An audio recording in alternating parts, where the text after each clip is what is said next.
Don't look at me. It won't make me... Don't perceive me. Act like we're working from home. No. Oreo, you've heard of a hobbit. Yes. It's kind of like a halfling, but trademarked. It's literally the reason why halflings are called halflings and not hobbits. Anyways, we had this thing yesterday. We call it a Hobbit Day, basically, because we have 7 meals, which is the Hobbit eating schedule. Yes. In one day. Yes. Yes, potluck style. We've been doing this for, I want to say almost a decade now. Mm-hmm. If not, for sure a decade. But I guess I just wanted to let the world know about this thing that we do, because I highly recommend. It is a lot of fun. Yeah. You just get all your friends, and everybody signs up for a meal, and it's like a full meal. Yeah. Like we had a crepe bar. Mm-hmm. So, I'm sorry, let's back up. So we have 7 meals. First breakfast. Yes. Second breakfast, as we're all aware of. Right. And then you go 11sies, which is kind of like a coffee with some snacks type. Yeah, it's like, it's brunch energy. And then full lunch, and then afternoon tea, and then lunch, and then supper. Yes. Nope. Dinner and then supper. Yes. But anyways, yesterday I did afternoon tea. Did you guys do the thing? No, this is the first Hobbit Day we did not do a meal. I know. Literally, I didn't even notice until just now. We did not do a meal because we've done a meal every single Hobbit Day since Hobbit Day started, and basically it was just like as I was going through, I kept going. I need a minute. I'll think of a meal, and then like as I was doing it, because I think there are some people who had not originally been there for Hobbit Days who started joining and then also taking meals. So now we're at the point where, like, not everybody is making a meal. Which is nice. Then you just show up and eat. Yeah, and I'm usually very quick to pick, like, the end of night meal because we usually just turn it into dessert. Mm-hmm. And somebody snatched it up real quick this time. And I was like, F. Now I got to think of something different. And then they were all filled up. And then they were just going every single time. I was like, I could probably do lunch. Lunch is gone. Okay, never mind. It was wild to watch. It's evolved. But yeah, I wanted to bring it up to you here on this intro because I just want the world to know what this thing is. Because it's just, you have a lazy day with your friends and you eat so much food. Yeah, you talk about different things together. Like we literally have tea time and dish out tea. Like about things other people in the group just don't know about. We play video games, we play board games, we play card games. We've mentioned Andrew before. Yeah. His son Peanut decided he wanted to play Among Us, which is something nobody has touched in a very long time. And so it started with him asking somebody to play with him with Sunny. And of course, Sunny was like, yeah, of course I'll play with you. And then she, I think, asked she got me. And then Andrew was like, I guess I will. I have to set up the room. So it was Andrew, Peanut, Sunny, and then I think some random person. Yeah, I asked my brother to join too. Yeah, and then she roped you in, and then because Spidey has never played before, Andrew was like, you should just join and figure it out. Yeah. And so roped him in for the first time ever to experience it. Here in 2022 for the first time ever. And then another friend was just like, well, I mean, I'll re-download it to play. And it just kept spreading until literally everybody but me was playing. It was everybody but you. It was everybody but me. I was on my phone playing Stardew Valley. The opposite of Among Us. The opposite. And everybody else was on their phones playing Among Us. And it was such an experience from my perspective, it was hilarious on 2 levels. One was Hubby DM is sitting there, trying to figure out the game for the first time ever in the year of our Lord and Savior 2022. And he's like constantly just like, what the hell is this mini game? What do I do here? Where is electric? Where is constantly trying to I don't know what room I'm in. What trying to suss out different, and somebody's like, oh my god, they're dead, and then somebody else goes, where was the body? And they're like, medical, and he's like, where's medical? He's like, tell me what side of the ship that is. Because everybody else is like, oh, I was near medical and this person walked by me out of medical like 5 minutes ago and stuff like that. And he's like, where was medical? And so he's just like 5 steps behind everybody. Yeah. But he also started doing this wild Sherlock Holmes thing. Yeah, I did appreciate his breakthroughs. So hard. I did appreciate every like few games he would like, it was definitely this person because I never saw them at Simon Says. And it was like, and then somebody goes, not everybody has the same task. And he's like, damn it! Because he kept having these like breakthroughs and everyone's like, no, that's not how that clearly, works. That's not really the mechanics of it. And he's like, I'm making all my decisions off this. Yeah, he was like, I'm trying so hard to suss out who I think is doing it. And then like, there was one where I think he was like, I think it's you talking to you. And you were like, what the hell did I do? And he's like, I was in this room and you were standing around doing nothing. And you were like, oh, no, you didn't have the same thing I had. I had to do this particular thing and you were doing this. And he was like, dang it! Interesting. But anyways, that was our Hobbit Day shenanigans. And it was just organic and fun and chaotic and kind of fighty. As we were but leaving, in a good way. I told him, I was like, the juxtaposition of just like me looking at my peaceful, serene ass farm while you guys are accusing each other of mass murder. It's just wild. It was perfect. But yeah, Hobbit Days, highly recommend. Call your friends. Have 7 meals, watch our first Hobbit Day, we tried to like binge Lord of the Rings, but still, that's like a 12-hour movie marathon, so we didn't make it through it. But, okay, so when at the beginning, we did themed Hobbit Days, which were a lot of fun. So the Lord of the Rings, we literally did foods from Lord of the Rings. We did one that was Star Wars themed. Yeah. We did Harry Potter. We did Harry Potter, and then I think we did a Studio Ghibli themed one. And so, like, in the background, at the beginning, we had movies, and then we had meals that were themed to follow, like, the movies that we were watching, or kind of partially watching, because we were also talking a lot and stuff, too. That was really fun, so if you guys want to give that specific, like, vibe a try, you can. That's structured. But they also do just, like, at some point, it's just a great way to consistently get together with your friends, hang out, eat good food, and have a good time doing the things that you love to do together. And I always forget that it's not a thing that other people do, because like we'll casually say like, oh, we have a Hobbit Day this Sunday or this Saturday, and then somebody will be like, the hell is a Hobbit Day? And then we're like, all right, let me break it down for you.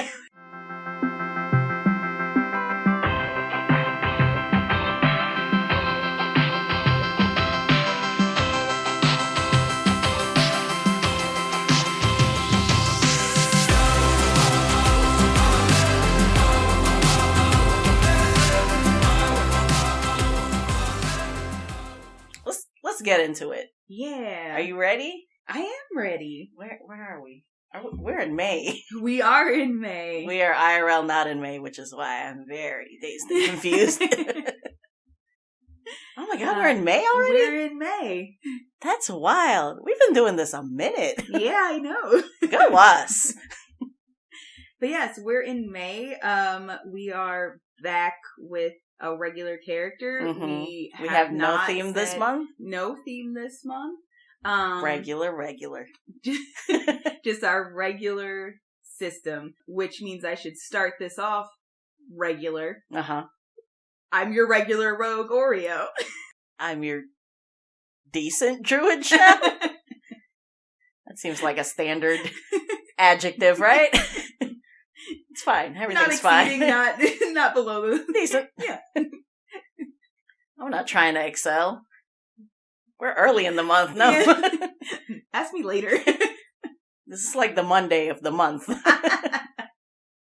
Get at me like character 3 and maybe. Gotcha.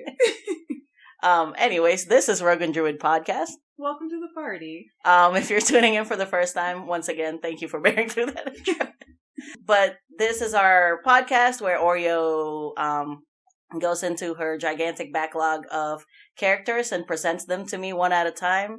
Mm-hmm. So she can give me the vibe, the aesthetics, the stats, and also for you to use in your own games or stories or fan art or fanfic or any RPG need you may have. But I'm supposed to draw them. Not here. Go to our YouTube. We'll tell you about it later. Yeah. But since we're back to our regularly scheduled program, you have a new character for me? I sure do. Let's go. Okay, so the character that I have for you today, because we went buck wild in April. I don't know what you mean. I decided to give you a character to start off May nice and easy with a very simple calm physical feature. So I'm giving you Luisa Calabra. I'm already in love by the name Luisa. She is actually a character that we did a one-shot together. So we've talked a little bit about our first ever campaign. We had a one-shot in the interim of Hubby DM's campaign, and when we're actually close to picking up the second part of that campaign now. The first one-shot was a one-shot for my character, which nobody knew. It was a surprise connected one-shot. What a twist. And this is the character that I played for that. I'll give you the backstory later, now. But it was very funny for me because I wrote a backstory that perfectly explained the first half of the campaign without using any specific names or anything like that. So it was just a generic backstory. Yeah, if new listeners might not know, but our main D&D campaign, we got up to level 10. We had a big climactic fight, and then we took a little break, and we're starting up the hopefully 11 through 20 half if we survive. Soonish. But in the interim, Hubby DM / Spidey was like, hey, let's just do a one-shot for no particular reason, because we love to play D&D. And me and Zach were like, bet. We're in, of course. But behind the scenes. Behind the screens. What had happened was, he had mentioned to me that he was like, I would like to do one-shots for all of you guys. Specifically the 3 characters who had stayed throughout the entire 1 through 10 portion of the campaign, to kind of show off some things that you guys were doing in that interim time. And what is something that you would like to do. And because we ended up in a situation where realistically all of our stuff was kind of falling in line, like timeline wise, mine was going to be the thing that came up first. Right. Because one of our NPCs had died, and my character, being who she is, was not willing to accept that without a fight. So I literally walked up to him and was like, this is technically your character, so I don't want to make decisions for him. This is what I would like to try to do. Is that something we could possibly do? And he was like, yeah, you can try to bring him back. I don't know yet if he would want to come back, but I think that would be something he'd be open to. And I was like, okay, cool, because that's what I want to do. That's what literally the immediate first thing that I think of in that year interim game-wise. That's something that I want to do. Then he turned it into a secret one-shot for that campaign, which was us playing completely different characters that now exist in his world. Yeah. Going into the Feywild to find the hag, essentially, who had the ability to bring him back. And trying to bargain for that spell. Yeah. On my character's behalf. So nobody had any idea other than me and him that the character who gave them this task was my character. Right. And then I built Luisa to fit that one shot. Mm-hmm. And so this is the character that we're talking about today. That got me so fucking bad. Zav, like, knew by the midpoint, but I didn't. He literally, the scene with the tree, with the dagger, which was, we lost some characters at some point, and we essentially made like a burial grove for them in the middle of the woods. We happened upon that grove's version in the Feywild. I just thought Spidey was like, this is a cool aesthetic that I would like to bring into other D&D an homage. Yeah. I didn't know it was the actual bitch. Zav immediately was like, I think I know what the hell's going on here. And you were just like, oh, I love that he added that. That's cute. Anyway, and then we just kept booking. So we got literally through the entirety of this one shot, got the scroll back to Amma, and then he was like, all right, so you hand the halfling the scroll, and then turns to me and he's like, do you want to describe what you do? And so I was like, I pull down the hood and guess who it is? In character, I was like, look, a person I've never met. Out of character, I was flipping the table. It was exactly the reaction we were both so happy for you. It was so good. But yeah, so Luisa is the character that I played during that surprise connected one shot. I liked her. I remember. Yeah. We had like similar, but okay. I remember I was a cleric of the Forge and you had a similar vibe. Yes. So she was an artificer. Specifically in her backstory, basically a blacksmith, but the actual class was battlesmith artificer. Ooh. Ooh. I have nothing more to say other than, ooh, battlesmith. Oh, this is going to be a blast. Yeah. And then, so basically jumping into those crunchy details, I obviously, as an artificer, you want your intelligence high. So, because I had her be a battlesmith / blacksmith for her background, which essentially actual official material background, that's just clan crafter. Yeah. I gave her a high intelligence, a high strength, and a high con. Wait, is it clan crafter or guild artisan? Or I think are those the same thing? No, I think I made her guild artisan. Okay. They're two different things. Clan crafter, I think is not in the PHB. No, it's actually. I think it's actually specifically usually. Well, it was made more with dwarves in mind, but it's not locked racially. So you can use it if you're something else, but I think it gives you dwarvish as a language. Oh, yeah, fun. So, but yeah, guild artisan. She was a blacksmith specifically, and that was the flavor text that I used for that. Yeah. Obviously, like I said, as an artificer, it's intelligence, and then because specifically of her background, I gave her a high strength and a high con. Because honestly, as an artificer, it kind of makes sense to have a decent strength anyway. You're building a lot of stuff. So, and then she had a pretty okay charisma. It's like middling. And then whiz and dex are lower.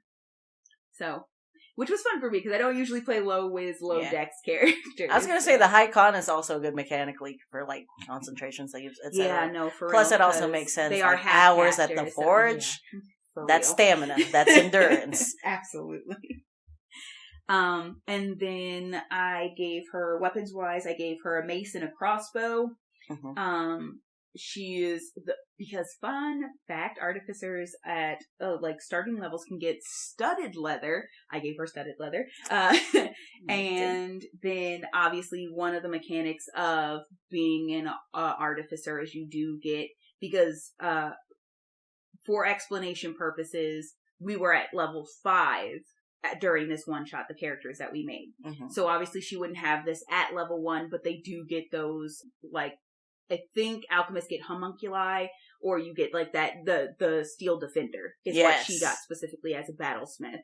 And so I made a steel defender named Chappie, who I made to look like the Iron Giant. Yes, I remember this part for sure.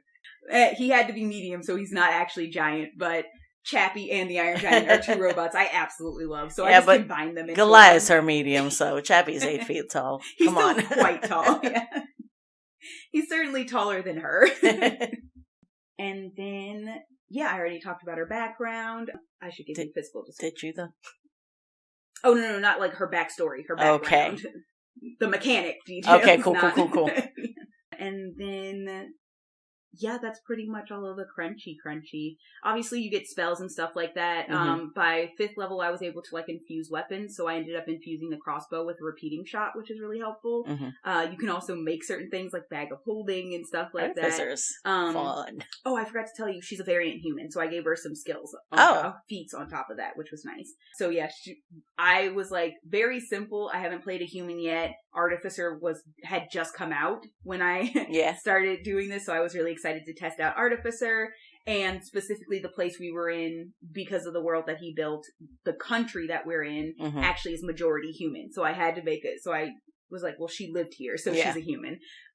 So I ended up with a human, and obviously I went variant because I was like, I want those feats. I want the feats. Valid. And okay, so now I've definitely given you all the crunchy, crunchy details. We love the crunch.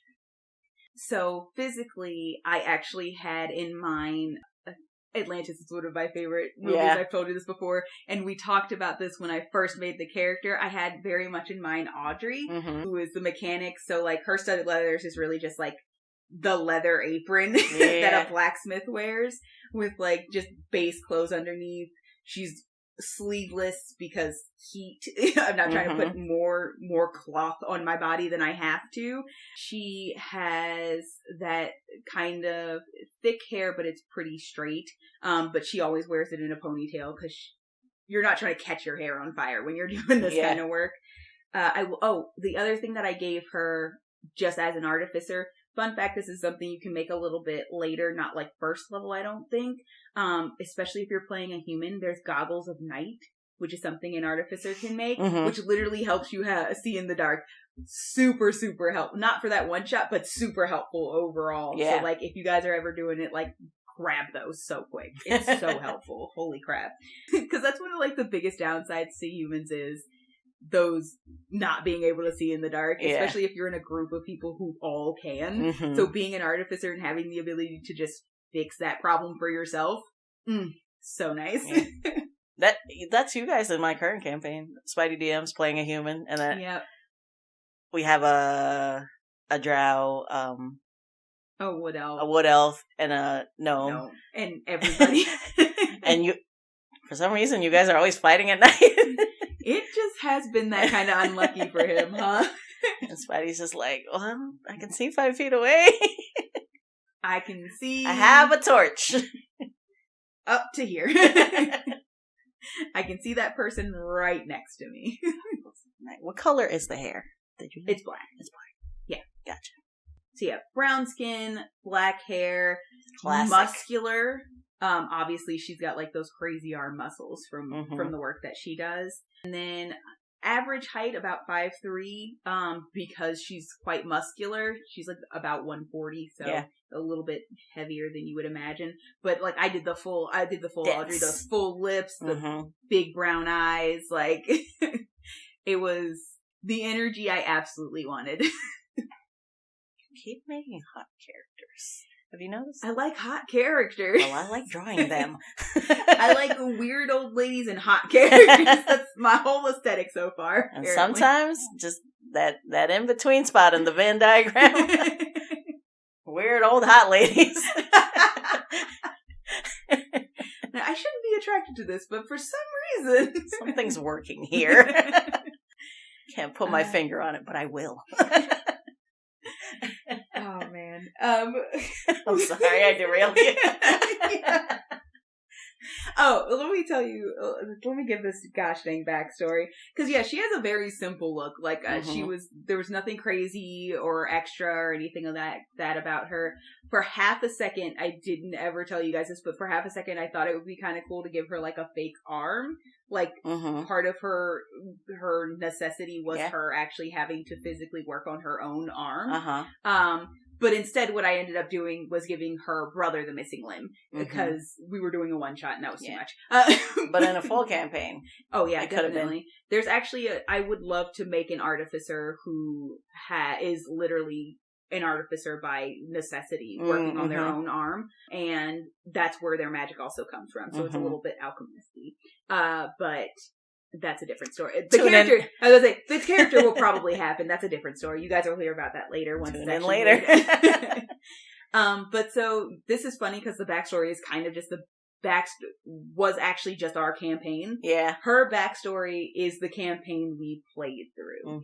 So for understanding, basically in the campaign, there was this slow building war between the human army of the country we were all natives of and the elves on the border who were technically in a country that was not across the border in a different country, but the woods were the same woods. Like they were the exact same woodlands that the border was at. And then this was a backstory that had not originally been planned to be the story of the campaign. We've talked about that a little bit in the podcast.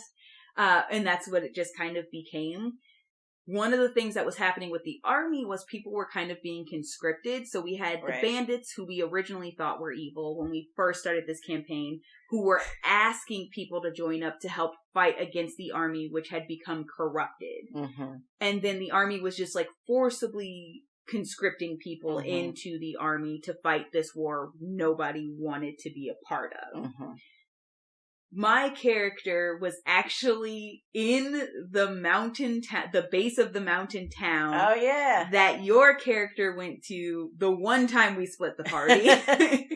Where you met the leader of the bandits, who, by the end of our first half of the campaign, became the new king. He was there signing people up to join them because of what was happening with the actual army. She joined because her brother had been forcibly conscripted into the army, and she was essentially trying to save her brother. So they ended up fighting on opposite sides of the war, not by choice.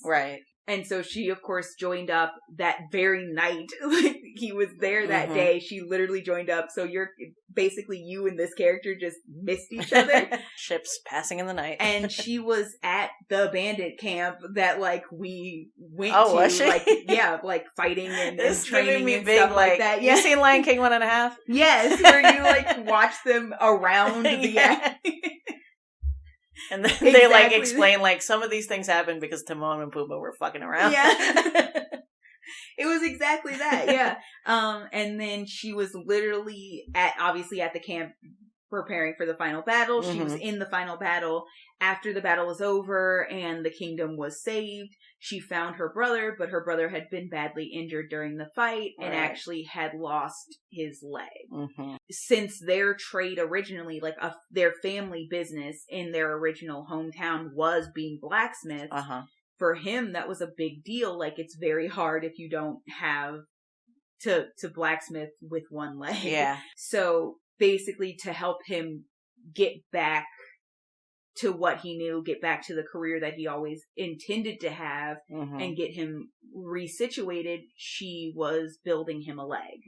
So her big thing during the actual one shot was like, I'm doing this for the money because I need the best materials I can get to make him the best possible leg I can, so that I know it's going to last him a long time and be as strong and stable as he needs it to be. And I know he'll be able to rely on it. So that's what her big goal was the entire time, which is finding the best materials. The reason she was still in that, the capital city was because she was working to help rebuild the city to get money to get the materials. So when this opportunity came up, she was like, yeah, fuck it. I need all the side jobs I can get. Let's go. I will do whatever to get the money I need to get me and my brother back home and in a position where we can actually do the thing we were supposed to be doing with our lives. So, and that's how she ended up going to the Feywild. You know, it happens. Life. But yeah, she was a really simple character, and this is very much, because I've talked a little bit before about, like, this was a character very much what I was talking about when we talked about LeVar, where it was like, I had a character whose main goal was taking care of her brother. I really wanted to play with the inverse of that and what that would look like with him. This was the character that I had made whose entire purpose was taking care of her brother and helping her brother out instead. If she lost him in a different way, she found him a lot quicker. And so for her, it's really just feeling like she's trying to get them back to where they were supposed to be in the first place. Because none of this was supposed to happen. Like, they lived in a small town, but they loved where they weren't the type of people that would normally go on adventures, right? Like, they weren't bored of their small town life. They didn't have a bad family life. They weren't like seeking glory. Seeking glory or more money. Like, they were talented blacksmiths in a family run business that was doing fine. Like, it's a small town. They're probably one, if not the only blacksmith in town. Yeah. So like, they're not hurting for anything. They love the place that they are. They love doing this work. And everything around them just like took that from them. So for her, it's a lot of like, life was not supposed to be this, and I don't want it to stay this. I will get us back where we were supposed to be. And that's really like her big push for any and every choice that she makes is, at the end of the day, it all comes down to, I know where we were supposed to be, and I'm going to do the best that I can to get us back there again. Right. And that's a whole character arc of like, you know, something bad happens and you want to go back to the person you were, but you can't. Yeah. You're like, this person now, and you got to move forward. And I think that's, if you're playing her in a full campaign, I do think that would be very interesting. Like, coming to terms with, there is no real going back. Like, even if you go back home, you and your brother are literally, like, him physically on top of mentally, but you are forever changed. And it's never going to be the same as it was. And you have to learn to be okay with that. Yeah. Or else you're always going to be chasing a past you can't get back. Or a path that just didn't end up being the path that you were destined to take. So that's a good way to hurt them. I think the timing of you bringing up this character to me is really apt, because I've just been mulling over, I want to do a really economic focused campaign. Yeah. Like, I want, like, just in one city, and you guys are starting from the bottom, urchins, poor lifestyle, we are keeping track of money, and money is what keeps you going. I think that's a very fun idea for me. Mainly because the newest season of Dimension 20 kind of has that going on.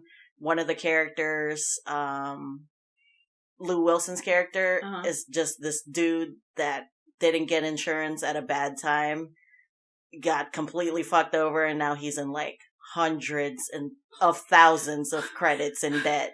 So that's like his main motivation. And it's like, oh, that hurts in like a different way, because this is a thing in real life. Yeah.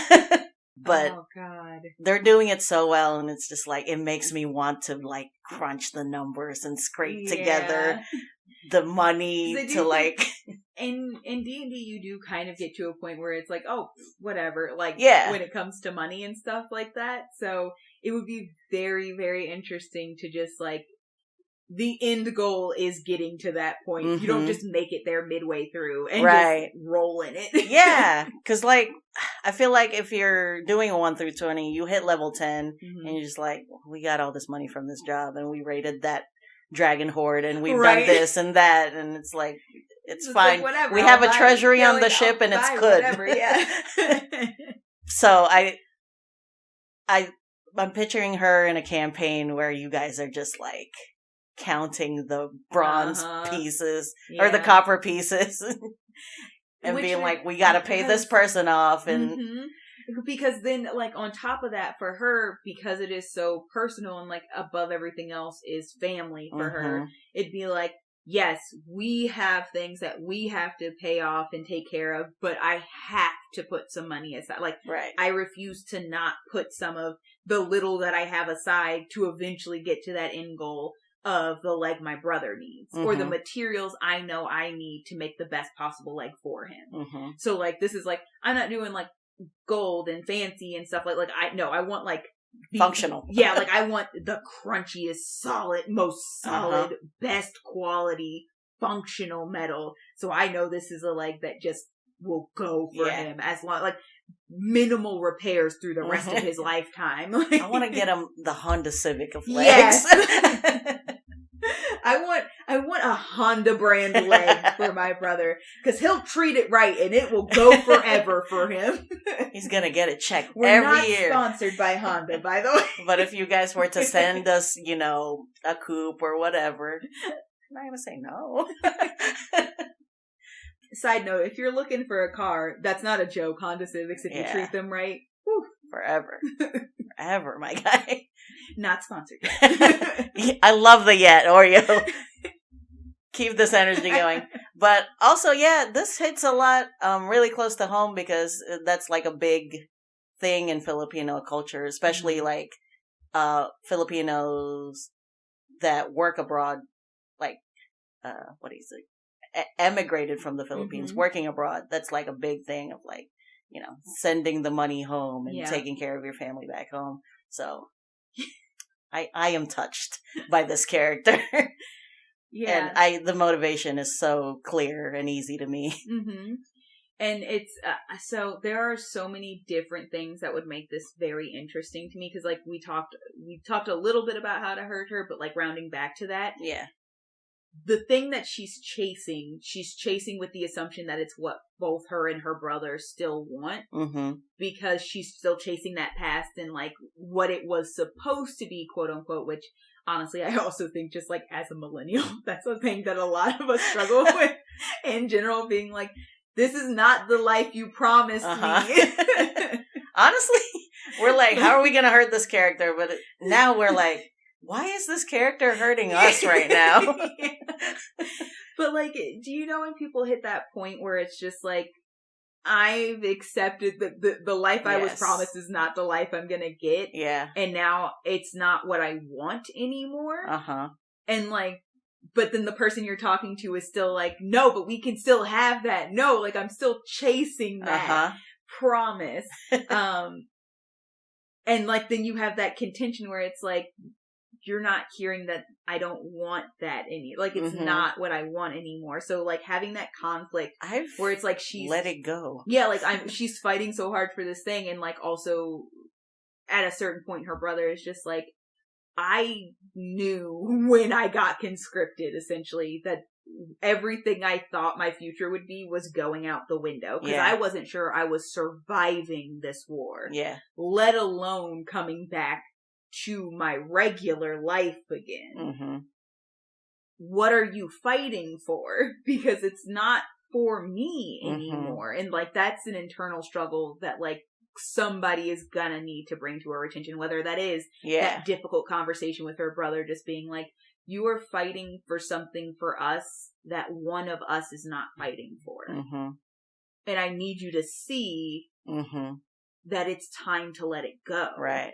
Or like what she goes home to isn't there anymore. Right. Like, you know what I mean? This was a giant, like, countrywide conflict, and she's been gone for a while at this point. And in campaign, prime example, we saw what happened to a town that we originally thought was like, we weren't sure if this was the soldiers doing, we weren't sure if this was the elves doing. Like, we've seen the repercussions of this war on an entire place that was essentially burnt to the ground.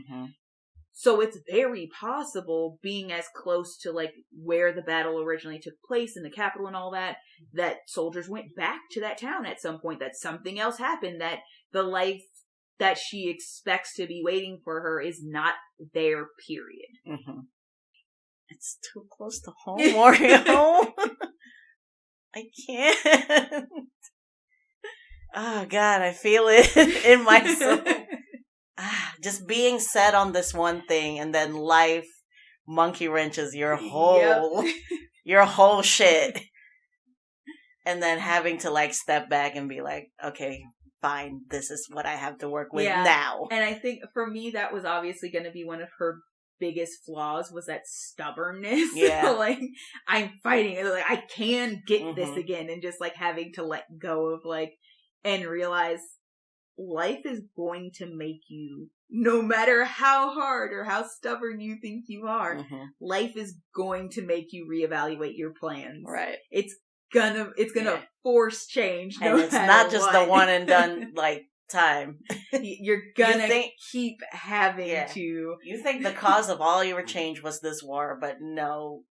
Now you gotta deal with repercussions. Lots of other things. And then some other different thing might fuck you up, like going to the Feywild and, making mistakes. Yeah.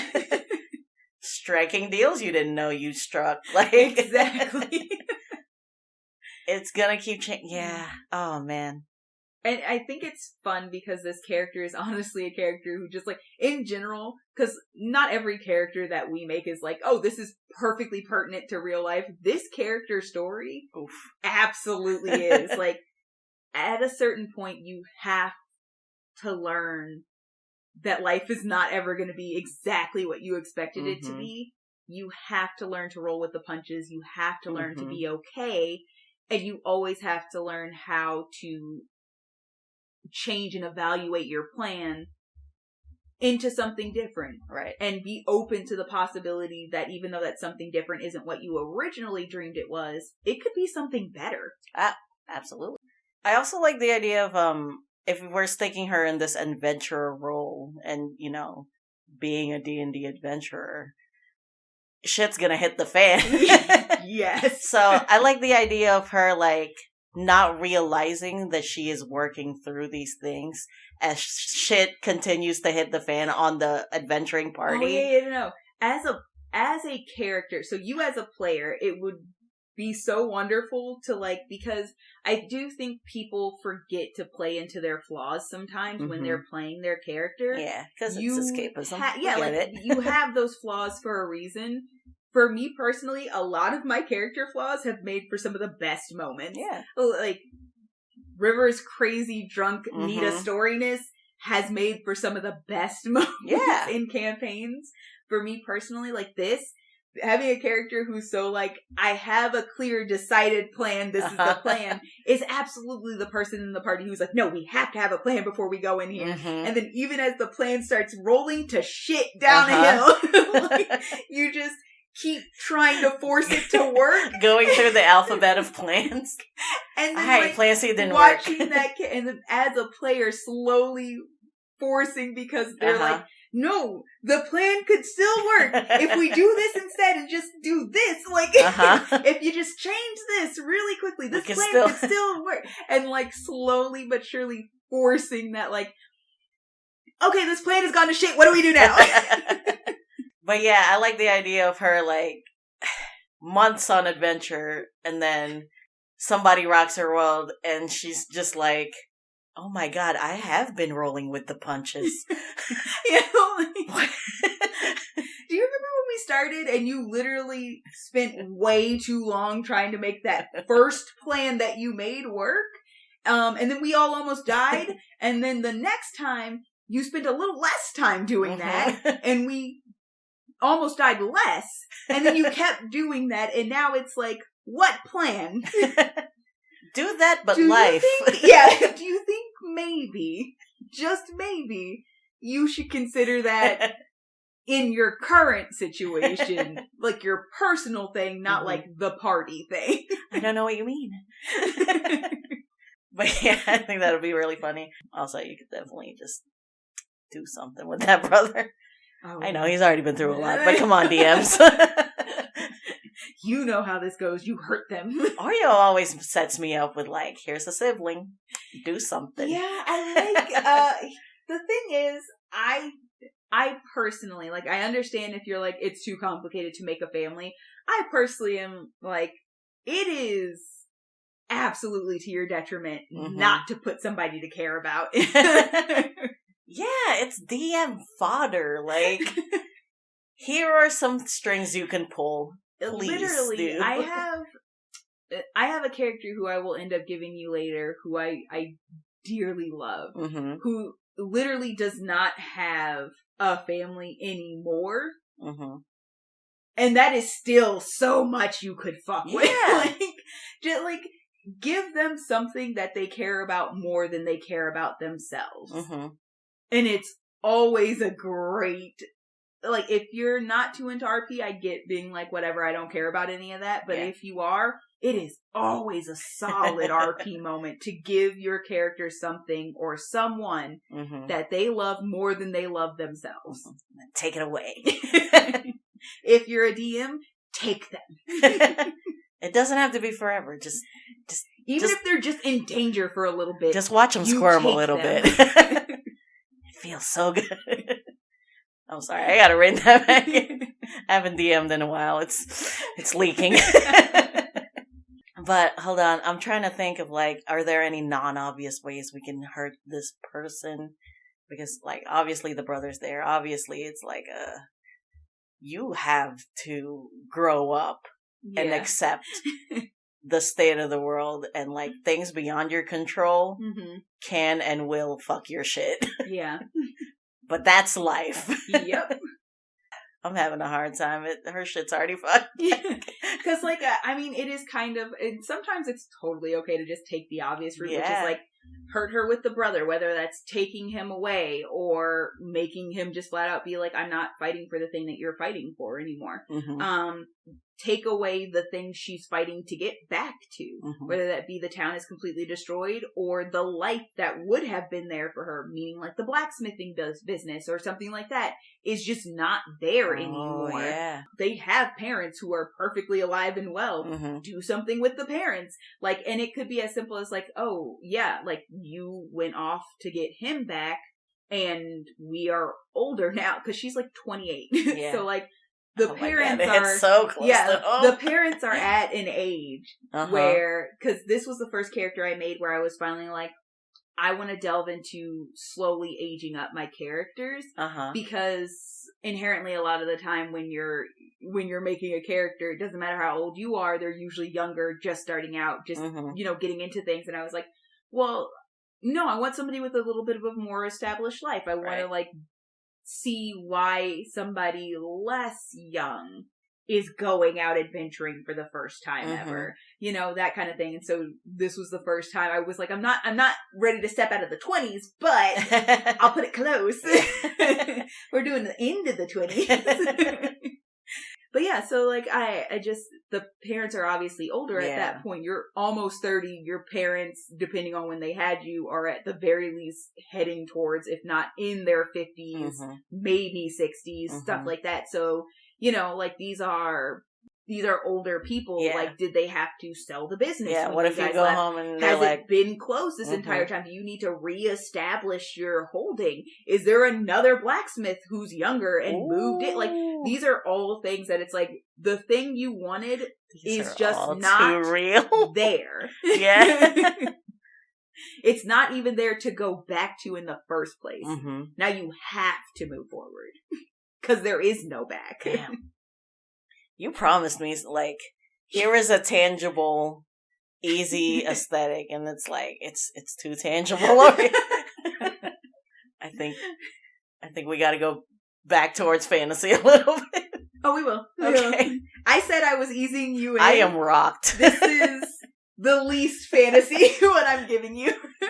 Last month you were take my hand, let's fly and meet all of these fae, beautiful creatures. And I was all right. And then immediately, the Feywild was crazy. Let's dive over this cliff. Let's calm down. And become grounded again. Yeah. We're gonna take it back to the ground. Oh my god, we're crashing. There's a full crater on the ground now, Dragon Ball Z style. This is real. Too real. Take me back to the fantasy. I have regrets. But yeah, it's just so relatable. Yeah. And I really wanted one of those, prime example, last month was absolutely wild. So, a lot of characters are just so not grounded that much. They have realistic things that you're working through and things like that, but they're not that grounded in reality. And I really, really wanted to do just I was I just want a blue collar. Yeah. down to earth. Mm-hmm. Like, y'all are wild and just spending money like you always Mm-hmm. gonna have money type of like,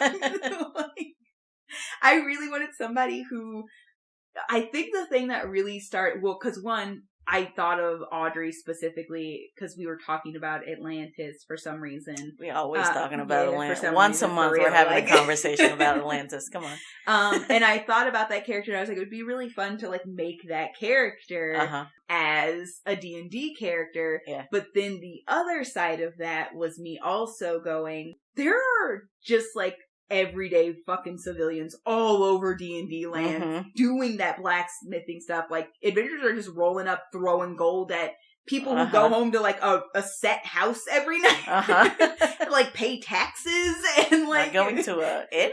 Yeah, like, and I was just like, what is that character's life like, and how did they get from like 9 to 5 regular ass, like, I come home with dirt under my fingernails and wash them off and somebody's making dinner. And it's like, there's nothing fancy here. We're just a base ass house in a regular ass town. Like, how does that become an adventurer? Taking the N away from NPC. Yes. But, and I love that idea because it's like, most of the time your character is just like on some wild bullshit. Oh, yeah. Like, characters go off on adventures on some wild mess. And I was like, no, this is like the most practical reason to have to go. It's like, I needed money. I also love just the very realistic player character. Cause like, we've talked about it and we've said like, a gold piece equates to like $100 American. Yes. Which is just... You were like, I'm just gonna throw $1,000 on this because I want my bow prettier. Like, oh yeah, and I want to tip the bellboy. By the way, I don't know, 2 gold pieces. That's a $200 tip. That's not normal. And like, I loved the idea of a character who was like, "Hey, yo, you got silver. What are you doing right now?" Just hand reaches into pocket, but then other hands just like pops the shit out of your hand. That. If you are not pulling out a fucking silver... I also love the idea of just one PC just running the books. Yeah, like, y'all be playing too much. We ain't got time for that. I need a savings when we're done with this. Do you guys not save 10% of every year anymore? What do you do? Oh my God. Have you not heard of pay your rainy taxes? Like, and they're like, taxes? We're adventurers. She's like... Do y'all just think you're gonna do this forever? Where's your retirement fund? I'm just gonna take care of this. Like, I'm gonna set you up. You're her. I cannot. Is there a bank in the next town, DM? Like, have you put any of this in a banking account? What is a bank? The interest. A CDC, like.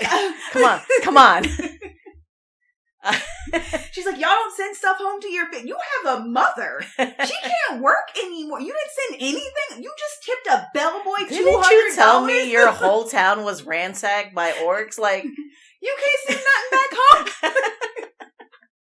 Oh, she would be dragging them. Literally, like, every single time they get paid, she takes her cut, halves it at the very least, and puts it into a freaking envelope and ships that shit off to her brother, and she's like, "Hey, yo, for groceries, set some of this aside for that leg." Like, I also wanted to bring up, this is a different kind of like escapism we play D&D for. Yeah, but it's like, let's do this really realistic thing, but let's actually succeed in a fun and relatively smooth way of like, yeah, my savings will add up, and yes, I will achieve the things that I'm saving up for. It's very, okay, so the thing is, D&D is honestly for me very much like The Sims sometimes, where it's like, you are playing 2 very different ways every single time you turn on that game. You are either playing that very realistic family who, like, rags to riches, worked themselves up from the bottom. You did not a single freaking, like, mother load.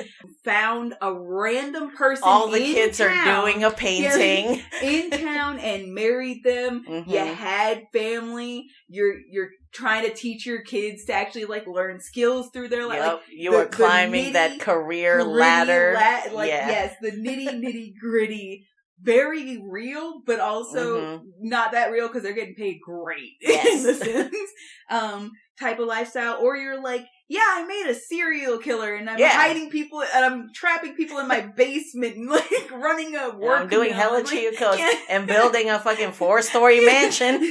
I just cheated myself to the top of being a famous soccer player. And like, there's two types, and it depends on what they're day both valid.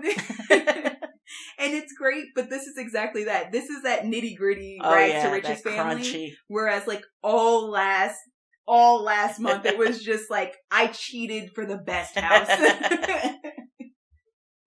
I cheated for the best house. I put all my skills to max. And then I literally sold all that fancy ass furniture and made it look the way I wanted it to look. And then like I just like poured it in a hot guy to marry.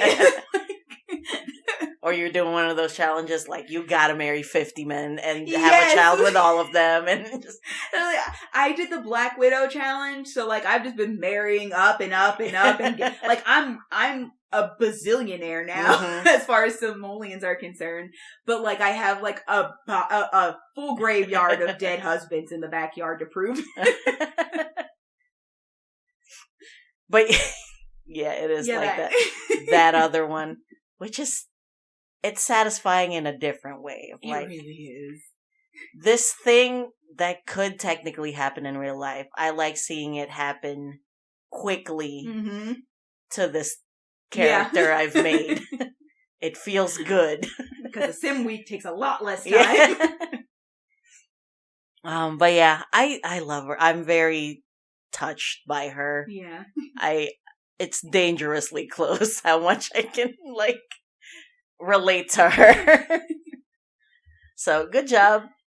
But yeah, I do really want to play that crunchy. Yeah.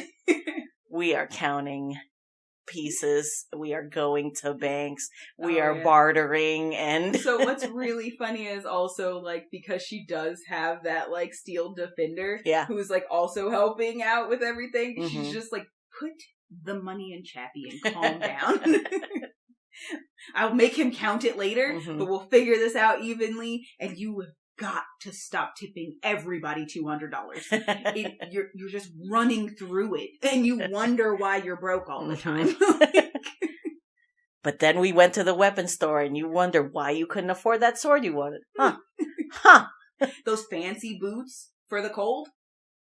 Where do you think that waiter was 3 hours late with your food, and you gave him a whole $100 tip. Tell me what sense that makes. This is copper. Look at this is copper. This is what you should tip with. It just like opens your sack. Do you see all of this unused copper? This is your tip money. See, I also love just spitting her into a very silly campaign where she's just like hyper realistic, worrying too much about this. Everybody is wild as hell. That would be hilarious too. See, you make such insertable characters. Thank you. I apologize. I don't know any other way to describe it, but yeah, you could put her in a dark, heavy campaign, a big, crunchy campaign, or just the most ridiculous, the most fantastical Feywild. We're traveling the only planes. Person who's like, I don't understand how nobody else understands how ridiculous this. She's in like the city of Where's the city of Dis? Is it in the first layer of hell or something? She is like in the 7th level of hell, and she's like, "Have you not heard of a Roth IRA?" Like, I thought this was the lawful evil dimension. Like, where is your bureaucracy? This is finance. This is finance hell, right? I don't understand. Listen, if you take your souls and you split them, you put half in savings. And like somebody behind her is like, "Hey, yo, that would be hilarious. Should you be teaching the demon how to handle their souls better?" If she stumbles into like being a devil lord because of her like accuracy with bureaucracy and financing, she like goes back to her normal ass life, and a demon just pops in every now and then. And is like, "Hey, I heard you helped out Thorax, so like I thought maybe I'm having a real trouble with the savings, and they're just tearing apart my domain. And she's like, send me an email. I'll get back to you. She ends up with a side job as a demon. Because she never says no to a side hustle, Oreo. And she's like, how much are you paying? I also love the idea of that's so goofy. I love it. Yeah. I also do love that trait of like she never says no to some sort of side job. Somebody's like that. Hey, yo, that's like a really sketchy side hustle, and she's like, "Oh, I didn't realize we were rich enough to turn down money like that, huh? Like we rich enough to have morals? Because I don't feel like we rich enough to have morals." And there you go. There's an ideal D&D character for you. We love a morally flexible PC. The scale is like morals versus pay. Yeah, like, it's like, oh, that's not enough. I'm sorry, I'm sticking to my guns. Morally, that's not okay. And they're like, what if this much instead? And she's like, all right, you have my interest. Yeah, there's a graph, like x-axis. Good to like, questionable. Y-axis is like. This is truly, I think, the truest neutral character I've ever made, where it's like, above everything else is family. Mm-hmm. So, like, that is the hard line she will never, ever, ever touch. Every other single moral she has is probably only as strong as that payday. But yeah, fun. Just fun. Or could be fun, could be really heartbreaking. Yep. It's all up to you, party. Exactly. Oh, man. Final notes. Did we cover everything? Yeah, she's definitely hurt. So. What's our lesson? Oh, I think we already talked. The lesson is easy. Yeah. Life's gonna fuck your shit. You gotta be willing to roll with those punches. You have to, I think the biggest thing is just rounding back to, like, you have to know when it's time to let go of a plan you thought you had, reevaluate, readjust, so that at the end of the day you can get ultimately the thing you really want, which is never like solidly that specific material thing or something like that. It's satisfaction. Yeah, it's a satisfaction which can look vastly different than you originally thought it would if you let yourself let go of that original thought process. Right. That hits so many millennials. I'm hearing it right now in the universe. The party's like, I don't even know you, rogue. How dare you come for me right now? Oh, I did not come to this podcast to be attacked like this. Thank you. But anyway, if you feel personally attacked, leave us a comment. We're not sorry that it hurt, but we are we're not sorry that it affected you, but we are sorry that it hurts. Yes. There it is. But it's okay. We're hurting right there with you. Yep. We are also in our late 20s navigating what the world has given us. So we are right there with you, gang. But anyways, party, like I said, please leave us a comment. If you didn't get hurt, also leave us a comment. Let us know why you didn't get hurt. Yeah, for real. Like, what's up? I'm happy you're satisfied. Are you hiring? Tell us how you did it. The late 20s would like to know. Yeah. The whole of us would like to know. As a matter, leave that comment not just for us, but for literally everybody else in the comments, please. But yeah, leave us a review. If you're listening to us via Apple Podcasts, Spotify has a review feature. Right? I don't know if you can comment, but you can definitely rate it. Well, I don't know what I'm doing. I'm here, your official podcaster, but I don't know what I'm doing. Leave us a review. Leave us a comment. Please tell your friends. We're only word of mouth right now. Spread the good word. The true neutral word. The true neutral gospel. Check out our Instagram as of today's recording.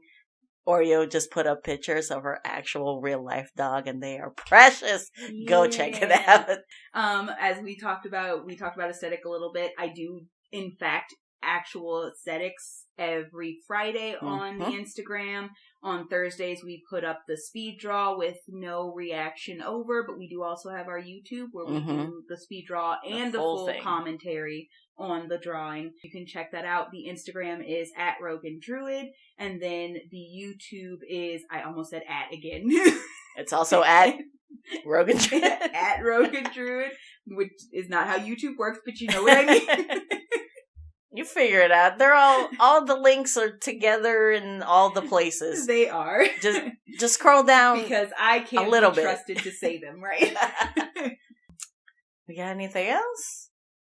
Do you have any recommendations? Oh, we do have our TikTok. Oh, we do? Yeah. Also, the same handle as our Instagram, at Rogan Druid. Mm-hmm. Check us out. We have content. Go check us out. We have content. Yeah, other than that, that's pretty much, that's it. Those are our things. As always, fuck Electrum. Fuck Paladins. Mm-hmm. Yeah. Fuck Andy Warhol. Mm-hmm. I think that's all the room for hate we have today. Yes. Yes, it is.